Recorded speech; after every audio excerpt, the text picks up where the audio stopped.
Hello subscribers, and welcome once again to another episode of The Naked Turner. Today I'm going to be turning a piece of some avocado, which my wife found a listing on Craigslist for someone who had just cut down their avocado tree and had placed the wood out in front of their house. So I went by and picked some of it up, and here's a piece of it right down here. I've identified a split right here that runs across like that, so I'm going to chainsaw this section off and turn this piece here. And it's very wet, so I'll turn it and try to get it to a consistent thickness throughout the bowl, let it dry, and we'll see what happens. Don't forget to read, understand, and follow all the shop safety for any tool you're going to be using. I'm going to be starting this project with my chainsaw, and I'll be wearing my face shield.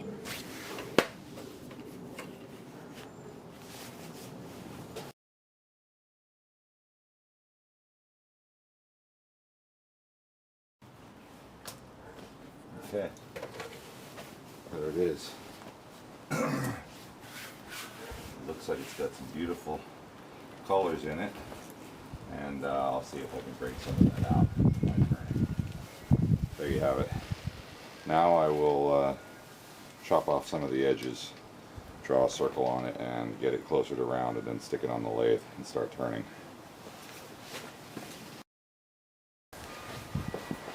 Alright, so I've got a pretty good sized chunk of this avocado here, and I'm going to be turning it on really slow, extremely slow speed. Let's see how out of balance it is. It's pretty out of balance. I'm going to have to be running this maybe to start out with around 240 RPM. Okay, here we go. Running right around 248.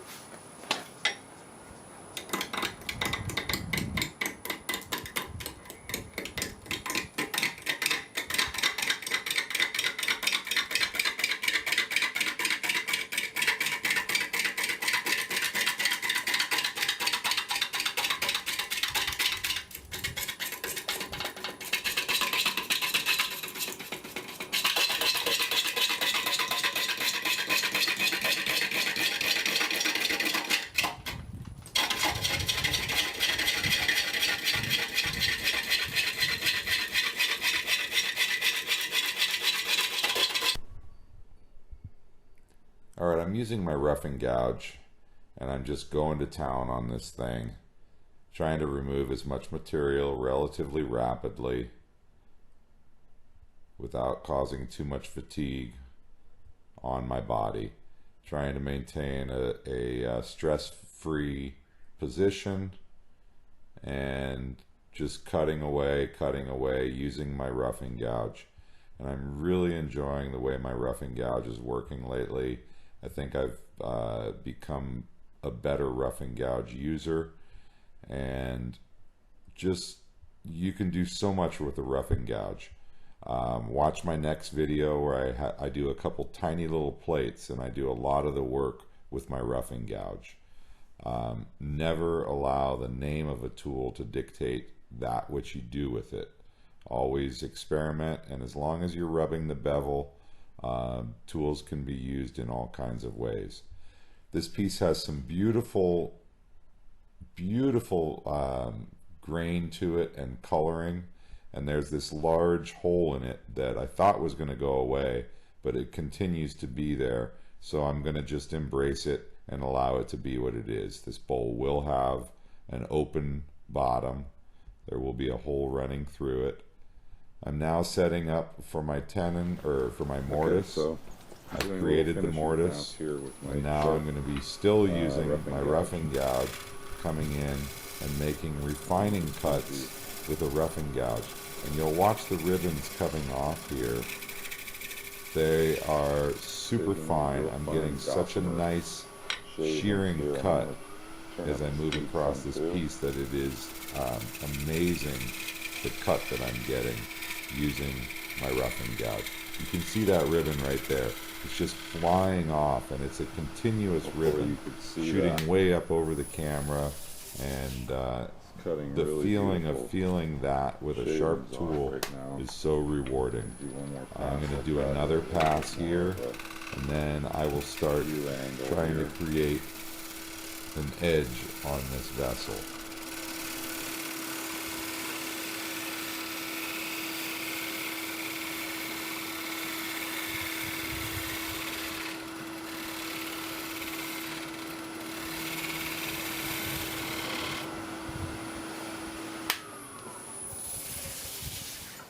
Okay, that feels really nice.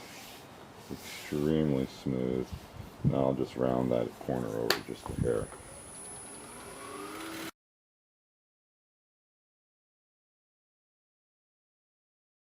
I'll be most likely putting this on my vacuum chuck and getting rid of all this foot later on, so it doesn't matter too much. But yeah, this piece looks real pretty. It's got a lot of interesting character in it. Almost looks like it had some sculpting in here. I'm going to turn away all the way down to get rid of that pith there, and I'll do that by flipping it around.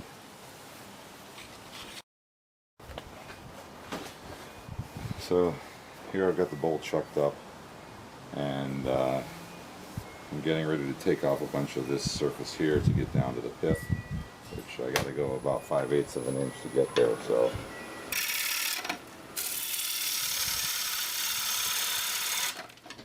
coming in, removing the fairly quickly.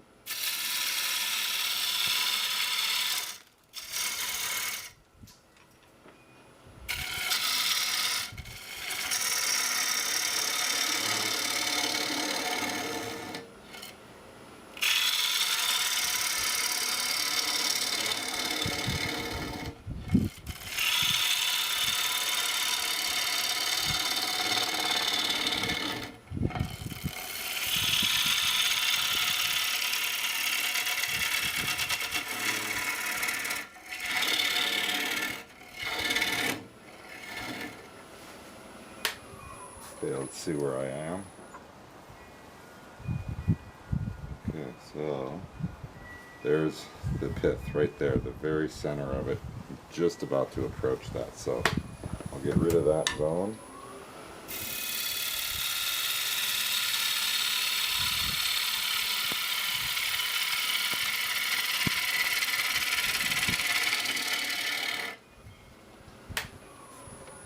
One clean push cut. And there we are. I'm right down to it right now. So I'll remove another 1/8 of an inch and then I'll be past it.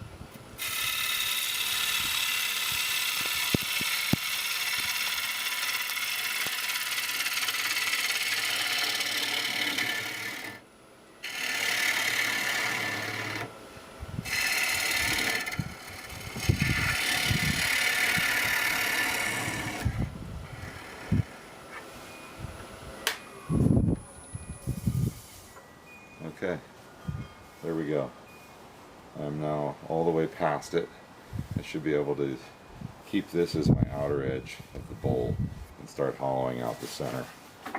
Move my tool rest in some, and starting up. I'm going to increase the speed here up to 1100, which is maybe a little fast, but not too fast for this right now. Putting some light on the subject. Okay, so what I like to do is make sure I have formed my outer edge before I take away too much of the bowl. So I'm going to make this fairly thin in hopes that it dries evenly.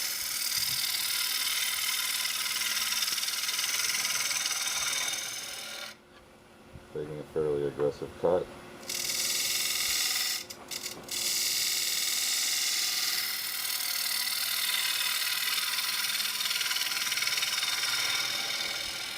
Moving about 5/16 of an inch there.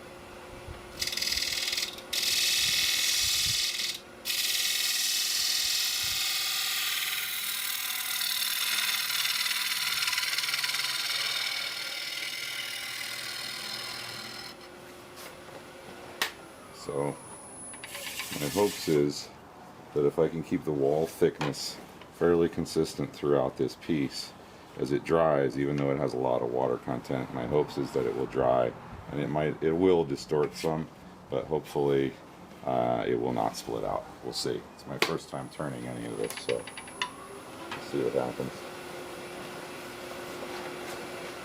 See if you have a good view. Yeah, it looks like you do. Okay, I'm coming in, low tool angle, rubbing my bevel.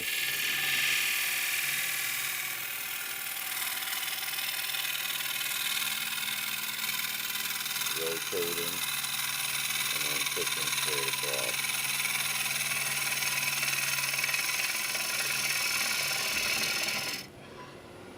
Same thing, coming in.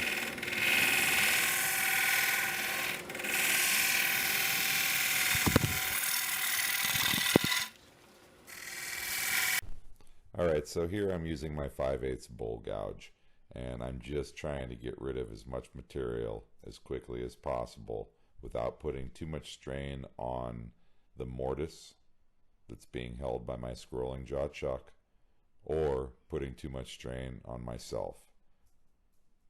But as you can see, I'm working through this timber fairly quickly, and I'm keeping a consistent 5/16 of an inch or so wall thickness throughout this bowl, in hopes of making sure that as it dries consistently and only warps and makes it look more antique as it warps and dries, or more hand carved. So I'm hoping that when I do a follow-up on this bowl, you'll get to see a nicely warped but unsplit bowl. A lot of the time these types of woods, nuts and fruit trees, will do fairly well if you get them down to a real thin wall thickness. They won't want to split out too much, except for maybe plum. I take that back. Plum does love to split out. So I'm getting really close to having most of the material removed here, and I'm switching over to what I call the bottom feeder, which is a Glenn Lucas bottom feeder bowl gouge, 5/8 of an inch, and it has a 55 to 60 degree bevel on the bottom of this, with a secondary bevel behind that, so that you can get down into the bottom of the bowl and keep your bevel rubbing without encountering the outer edge of your bowl with the rest of the tool. So it's very handy for getting down into the bottom of vessels that are a little deeper. Alright, I'm continuing to use my Glenn Lucas bottom feeder 5/8 bowl gouge to remove material from the bottom of this bowl. Stopping now and then to check wall thickness, do a few taps, and see how the vessel sounds. Except for right here at this rounded edge, which I could try to get a little more right now. Get rid of that.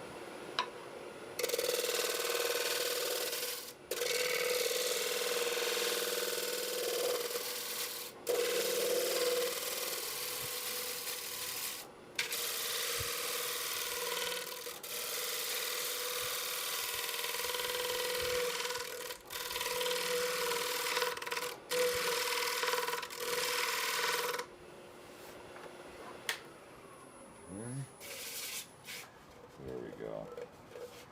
That's nice. It's a consistent thickness all throughout this whole bowl. Really nice. Alright, so now it's all about sanding. I'm going to do some rough sanding on it.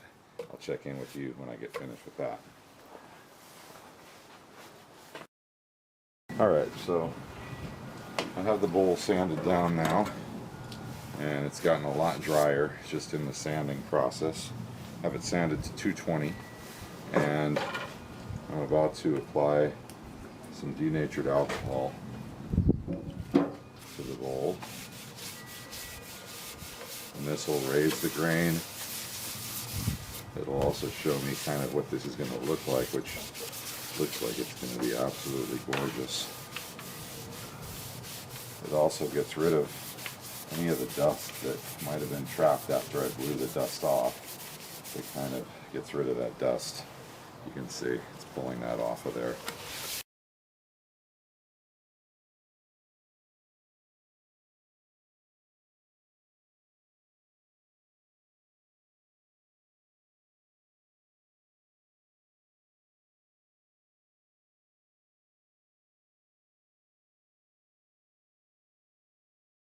Okay, so now I'm putting some sanding sealer. I have it sanded to 320, and I'm putting on a shellac based sanding sealer.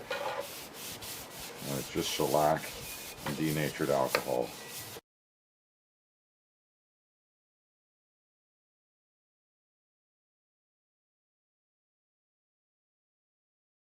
Okay, so I am now going to be doing a little bit of oil sanding with some 400 grit.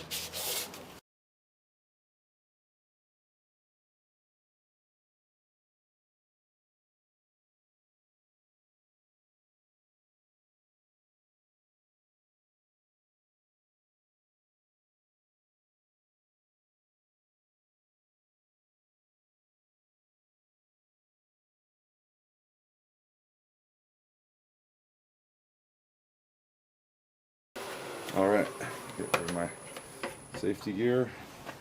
Okay, so now what I'll probably do with this is stick it on my vacuum truck and turn off a bunch of this bottom. Turn a bunch of this bottom off and finish the bottom here. Alright, so I have this chucked up on my vacuum truck. As you can probably hear, my compressor running in the background. And I just used my tailstock centering device here. So I was able to put my chuck on my tailstock and slide that into place to center it here on the vacuum chuck. And we'll give this a try, see how well it works. Back this out of the way. And I'll be doing this most likely with my 5/8 bowl gouge. I'm using my 5/8 Irish grind bowl gouge to remove the mortise and foot from the bottom of this bowl. Now I'm using my V-groove to apply a little decoration. Then I'm doing some sanding and applying some finish, and this bowl will be done. Tune in a few weeks when I show you the results of this bowl drying.